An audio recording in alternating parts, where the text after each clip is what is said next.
So I'm supposed to be talking about how bad teens become famous people. And it's a topic that kind of implies that I have personal experience either being a bad teen or a famous person, and I already know what you're thinking. But she's only slightly famous. But that's okay because I was only slightly bad. Actually, this whole thing kind of came as a surprise to me. I was getting ready to go on a 3-week European book tour, and I really thought that the most surprising thing to happen to me all year would be getting invited to Lithuania, and then NASA called. NASA. I mean, you guys know what I do for a living, right? I write books. The book that paid for my 73 Camaro is actually about a boy who turns into a wolf every winter. And don't get me wrong, it has some science in it, but it's along the lines of, well, basically the gist is that if you're a werewolf and you're looking for a cure and you're picking up my novel, don't try this at home. It's kind of crappy science. Anyway, so NASA calls. Maggie, how would you like to speak to 1,700 of your peers? Peers? You know, intellectuals. I think you grossly misunderstand what I do for a living. Like, just be profound. I'm profound every day. And so I said, I'm going to need a chair because that's going to help me be profound. So that's why the chair's there, actually. Okay, so I still remember the last conversation I had that was profound because I have so few that I remember each and every one. And it was a few weeks ago, and I was in the UK, and I was in the Scholastic offices with the Brits, and they were arguing about Jaffa cakes. Do you know what they are? They're like a sponge cake with orange filling and chocolate over the top.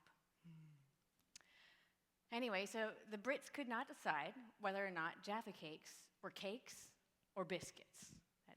That's British for cookie. And they'd taken the matter to court, actually.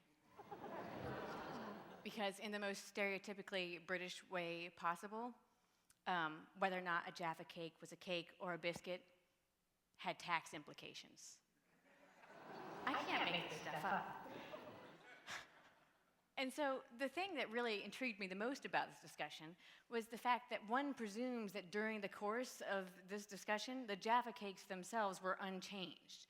No matter what we called them, they were still a sponge cake, orange chocolate filling, and delicious.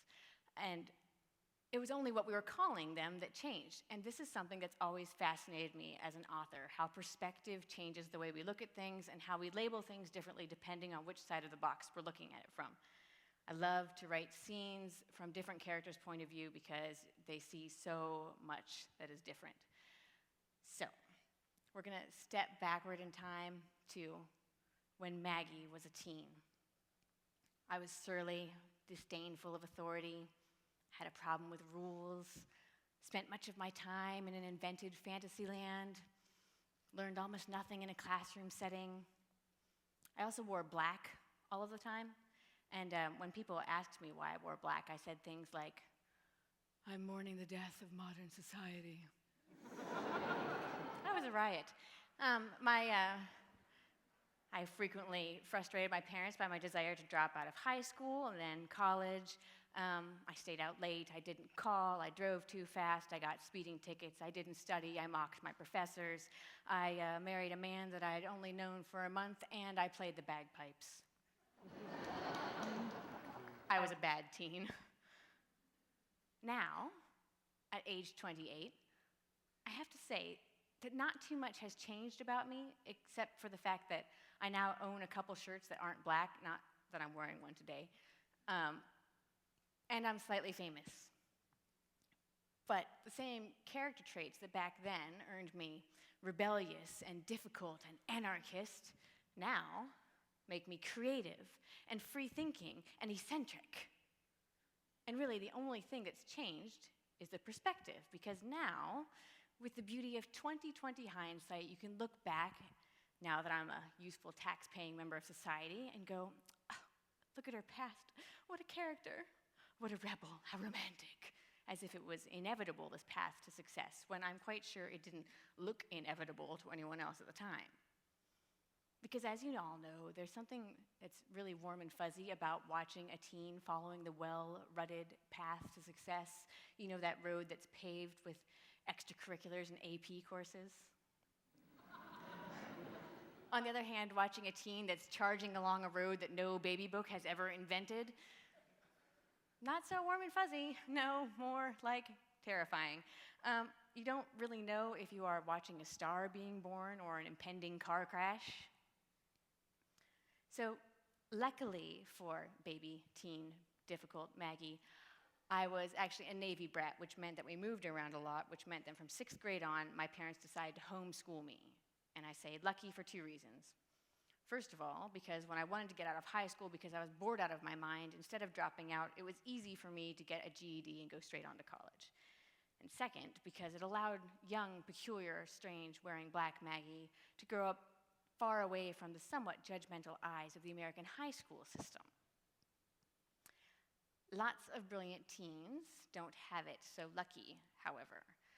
Last year, when I was on tour for my book, I visited a lot of schools, and one school visit stuck in my mind forever, and it was at an alternative school. It was labeled alternative because the kids were at high risk for dropping out. Not because of bad grades, but because they either were disinterested or of social issues. And I thought, this is intriguing. So I get there, and I'm unnoticed in the back of the room, and the kids are all plotting my demise.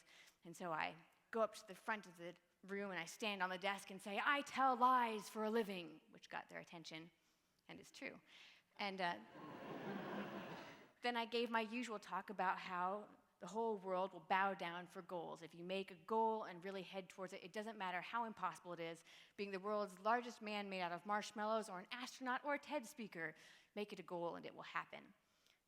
And afterwards, the teens came up to me and they said, no one's ever told us that before. No one's ever told us that anything other than high school was the goal. They said, you are a high-risk student. If you could just make it to high school, through high school, it would be a miracle. And so the goal was here, high school. Astronaut, giant marshmallow man, somewhere way out there, but inside their box, did not belong there. The thing I've learned about boxes, actually, no one wants you to think outside the box until you've already climbed out and proven that the landscape outside the box can support intelligent life. That's a NASA joke for you guys, so laugh harder. Good. Anyway, so the thing is, afterwards, these kids showed me all of their art and music and writing, and guess what? They were amazing. And I thought to myself, this could have so easily been me. If I'd gone through high school, being my anarchist self, I could have easily landed with that alternative label in that alternative box. And what would have happened to me if I had that label, and what would have happened if I believed it? There is a really fine line between brilliance and deviance. So I was watching the news a couple of months ago, and they were showing a new program that they designed for testing high school students. And it was a really boring computer program, intentionally boring, mind-numbingly boring, irrelevantly boring. And the goal was to, I know I could use this chair for something, if the student could sit down, tap away for an hour, then they would be fine. Off they went. But if that student sat down at the chair and could not focus because it had technology to track your eyes and make sure you were paying attention, if you sat down in that chair and you couldn't focus on this completely irrelevant program, they prescribed drugs.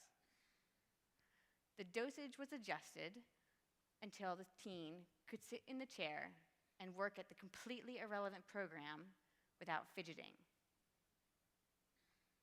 Success. Now the teen is well on the way to becoming a member of the American workforce. But the thing that struck me about this test was that it doesn't really take into account the fact that learning to sit still for 8 hours a day is not always success. I am quite certain that I would have failed that test. The theme of this conference is what comes next. Weird people come next.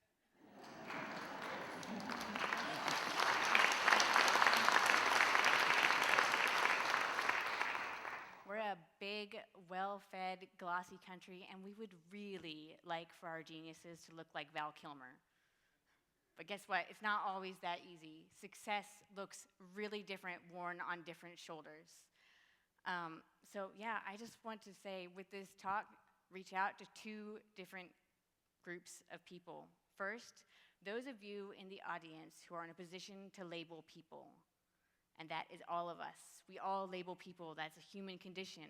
But be really careful, especially when you're talking about teens and their what comes next, because the box that you put them in that takes you 2 seconds for you to put them there, they might wear that label for the rest of their lives.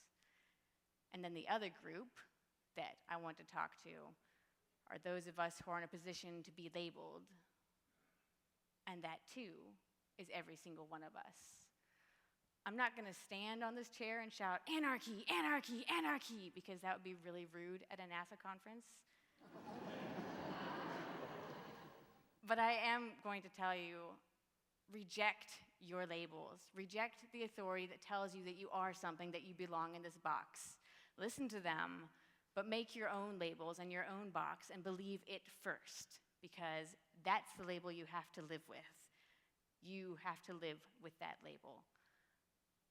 So, a little less than 12 minutes ago, I said I was going to talk about how bad teens become famous people, and this is my answer. I think that sometimes, most of the times, they're the same thing. Thank you.